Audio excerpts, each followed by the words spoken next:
This is why I call it a clear-cut victory. The moment the Indian Air Force started striking nuclear weapon storage facilities in Pakistan, it was absolutely clear that Pakistan is largely unable to defend itself from Indians. Pakistan को जितने भी fighter jets के हमारे hard points थे, जितने भी jets थे और जितने भी हार्ड पॉइंट्स थे, मुझे लगता है इन्होंने जो करना था एक्सपेरिमेंट सारा का सारा पाकिस्तान पे करा है, सारा का सारा, कुछ कसर नहीं छोड़ी कि ये वाला नहीं चला तो ये वाला नहीं चला। 80 घंटे की लड़ाई हुई है।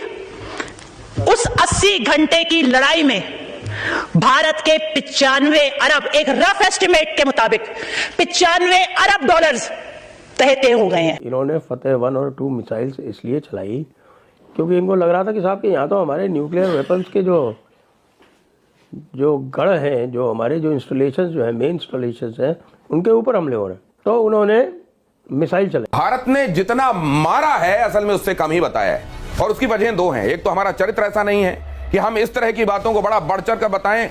हमारी भुजाओं की ताकत अपने आप में इस बयान का इसको जोर जोर से बताती है कि हमने किया। दुनिया के बड़े जबरदस्त एक्सपर्ट हैं मिडिल ईस्ट और साउथ एशियन एयर वॉर्स पे। वो कहते हैं कि एक साइड न्यूक्लियर बॉम्ब के स्टोरेज फैसिलिटीज पे हमला करता है और दूसरा न्यूक्लियर पावर, उसके पास इतनी कैपेसिटी नहीं है कि उस हमले का जवाब दे। अल्टीमेटली पाकिस्तान के ऊपर प्रेशर बढ़ता चला गया। जो वॉर एंड टेरर थी, उसके बाद पाकिस्तान खुद बदतरीन दहशतगर्दी का शिकार हुआ। वही दहशतगर्द जो हमने पाले थे वो हमारे खिलाफ हो गए, उन्होंने हमारे ऊपर ही हमले शुरू कर दिए। उन्होंने अफवाज पाकिस्तान और ISI और दीगर दफाई अदारों के ऊपर ही हमले शुरू कर दिए।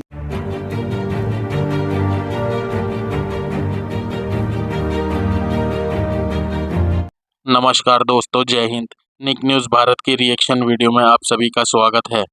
दोस्तों, हाल ही में हुई जंग पाकिस्तान और भारत के बीच में, इसमें पाकिस्तान को काफ़ी नुकसान हुआ, लेकिन पाकिस्तान कभी नहीं बताएगा।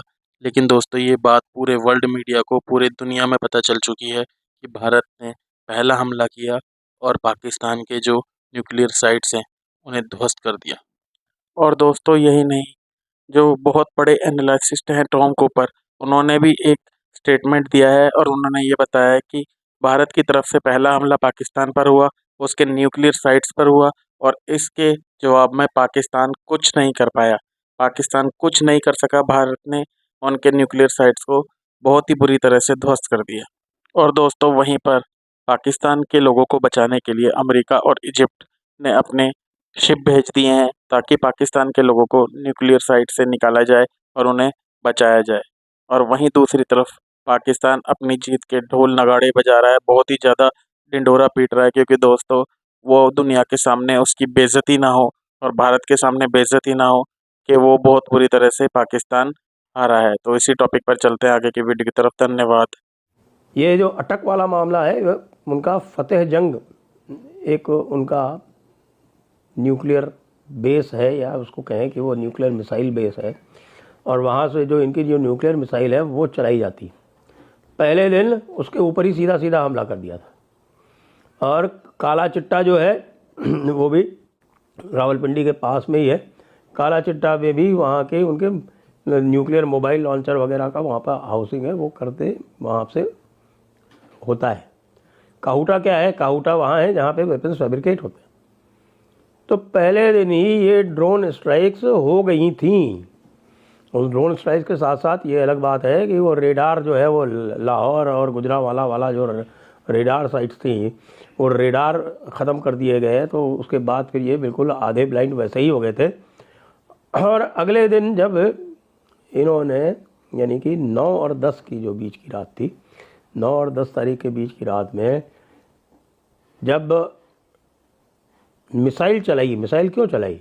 इन्होंने फतेह 1 और 2 मिसाइल्स इसलिए चलाई क्योंकि इनको लग रहा था कि साहब कि यहाँ तो हमारे न्यूक्लियर वेपन्स के जो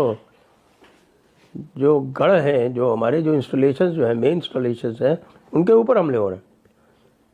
तो उन्होंने मिसाइल चलाई और वो मिसाइल इंटरसेप्ट हो गई, वही वाली मिसाइल जो सिरसा के ऊपर इंटरसेप्ट हुई। और वो हमारे MR साहब ने 2 प्रोजेक्टाइल मार के और उसको इंटरसेप्ट कर दिया।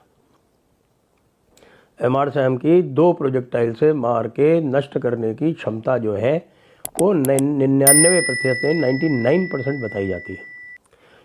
इसके बाद जब वो उन्होंने मिसाइल चला दी तो फिर इधर से ब्रह्मोस ए चली, यानी ब्रह्मोस एयर फायर्ड ब्रह्मोस चली, और साथ में और भी कई जगह स्कैल्प और हैमर ये सब चले वेपन्स। टॉम कूपर हैं, दुनिया के बड़े जबरदस्त कॉम्बैट एविएशन हिस्टोरियन हैं, एक्सपर्ट हैं मिडिल ईस्ट और साउथ एशियन एयर वॉर्स पे। वो कहते हैं कि एक साइड न्यूक्लियर बॉम्ब के स्टोरेज फैसिलिटीज पे हमला करता है और दूसरा न्यूक्लियर पावर जिसके ऊपर हमला हुआ है उसके पास काबिलियत नहीं है, कि उसके पास इतनी कैपेसिटी नहीं है कि उस हमले का जवाब दे।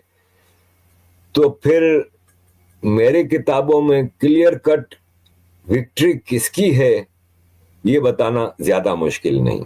बाकी अजीज दोस्तों, टेररिज्म की जहां तक बात है तो ये कोई बहुत मतलब रॉकेट साइंस नहीं है। दुनिया को पता है कि टेररिस्ट कौन प्रोड्यूस करता है, कौन उनको प्रोटेक्ट करता है और कौन उनको ऑपरेट करवाता है। इमरान खान 2019 में ये फरमाते थे एक टीवी चैनल पे बैठ के कि 50 से ज्यादा टेररिस्ट ग्रुप पाकिस्तान में ऑपरेट करते हैं। 72 हूरों की हवस में अंधे इन आतंकवादियों की आज औकात दिखाई पड़ी जब हमारी सेना की एक गोली इनके दिमाग को बाहर निकाल गई। जिहाद का जो जहर इनके अंदर था, जब तस्वीरें आई तो वो इतनी ही खौफनाक, ऐसी खौफनाक तस्वीरें जो कमजोर दिल वालों को सदमा दे दे। लेकिन ये तस्वीरें आज कठोर होने के बावजूद भी हर देशवासी को गर्व का क्षण दे रही हैं। ये बता रही हैं कि आतंक का अंत निश्चित है। इनके पराजित शरीर भारत की शक्ति का प्रतीक हैं, जो हर आतंकवादी के मन में इन तस्वीरों को दिखाकर भय पैदा करेंगे। वो पीछे भारतीय फौज जो भारत माता की जय, भारत माता की जय कह रही है, और उनके सामने खुले सिरों से रिश्ता हुआ खून, इनके टुकड़े टुकड़े जिस्म के, ये सिर्फ लाशें नहीं बल्कि भारत की ताकत का ऐलान है। ये उस आग का सबूत है जो हर जिहादी के सीने में अब जलेगी, और भारत माता की जय, भारत माता की जय, हर हर महादेव का जो ये ऐलान है, ये बताने वाला है कि ये वो भारत नहीं है जो चुपचाप अपने जवानों का सर कटा हुआ देखता था। ये नया भारत है जो आतंकवादियों के सर को खोल के रख देगा और उसके बाद वहां पर गर्व से भारत माता की जय का उद्घोष करेगा, ये बताते हुए कि जो तुम डिजर्व करते हो वो तुम्हें दिया जाए। कश्मीर की वादियों में आज भारतीय सेना ने बड़ी क्रूरता से इनका अंत किया है। जिस क्रूरता से इन्होंने मासूम जिंदगियों को छीना था, उसी क्रूरता से आज भारतीय फौज ने इनकी जान ले ली है। और ये तस्वीरें विचलित करने वाली हैं, ये तस्वीरें परेशान करने वाली हैं,